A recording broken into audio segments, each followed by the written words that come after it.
ലോജീസ് world YouTube ചാനലിലേക്ക് സ്വാഗതം. അപ്പം ഇന്ന് നമ്മൾ ചെയ്യാൻ പോകുന്നത് ചക്ക എറിശ്ശേരിയാണ്. ചക്ക എറിശ്ശേരി. അപ്പം ആദ്യം ചക്ക ഇങ്ങനെ ഒരുക്കിയെടുത്തു, ഉണ്ടോ?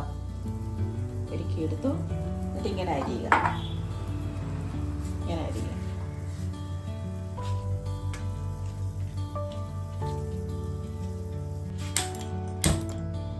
അപ്പം നമ്മൾ അടുപ്പേ വെച്ചത് എറിശ്ശേരി ആയതുകൊണ്ട് കുറച്ച് വെള്ളം, ഒരു കപ്പ് വെള്ളം ഞാനിപ്പോൾ ഒഴിച്ച്,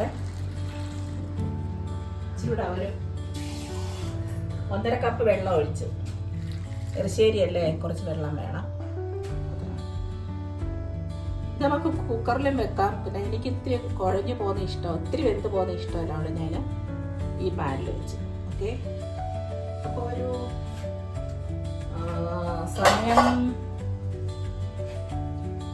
ഒരു അരമണിക്കൂർ വേണമെന്ന് തോന്നുന്നു. ഇടയ്ക്ക് നോക്കണം വെന്തോന്ന്. ഓക്കെ, അപ്പം ഇതിരിക്കട്ടെ. അപ്പം 20 മിനിറ്റ് ആയിട്ടുണ്ട്, നല്ലതായിട്ട് വെന്തിട്ടുണ്ട്. അപ്പം അതിങ്ങനെ ഉടയ്ക്കുക. കുറച്ച് വെള്ളം കൂടെ വെക്കണം, കാരണം എരിശ്ശേരിക്കാണ്. ഞാൻ ഇത്തിരി ചൂടുവെള്ളം ഒഴിക്കും, വെള്ളം കുറഞ്ഞു പോയി.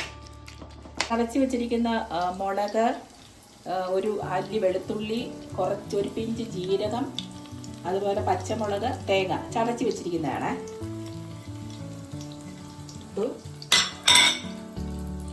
മഞ്ഞൾപ്പൊടി,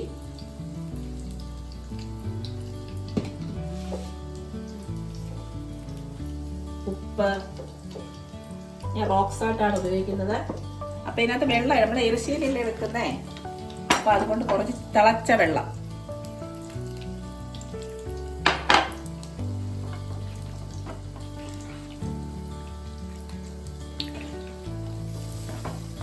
ഇവിടെ വെള്ളം ഒഴിച്ചു.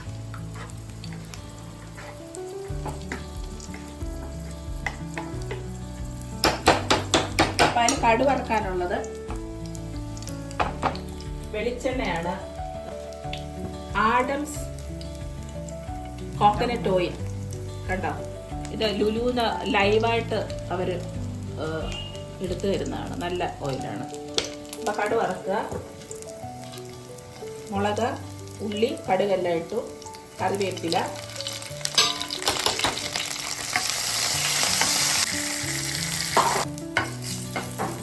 അപ്പം കടുകെല്ലാം പൊട്ടിയിട്ടുണ്ട്, മുളകെല്ലാം മൂത്തിട്ടുണ്ട്. ഇതിനകത്ത് ചതച്ച് വെച്ചിരിക്കുന്ന തേങ്ങ, ഇത് കുറച്ച് കരിക്ക് തേങ്ങയാണ്, വെളിയിൽ നിന്ന് വാങ്ങി. അപ്പം അത് കറക്റ്റായിട്ട് വന്നില്ല.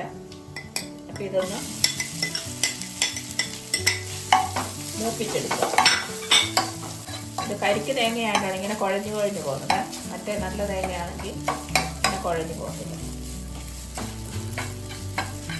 അപ്പം തേങ്ങ മൂത്തിട്ടുണ്ട്.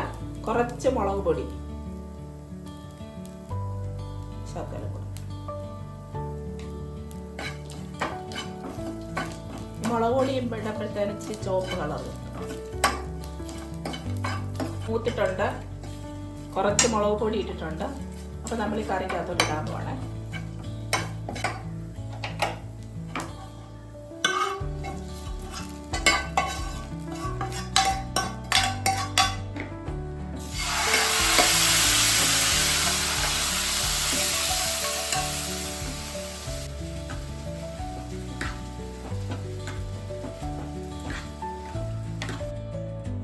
ചക്ക എറിശ്ശേരി റെഡി.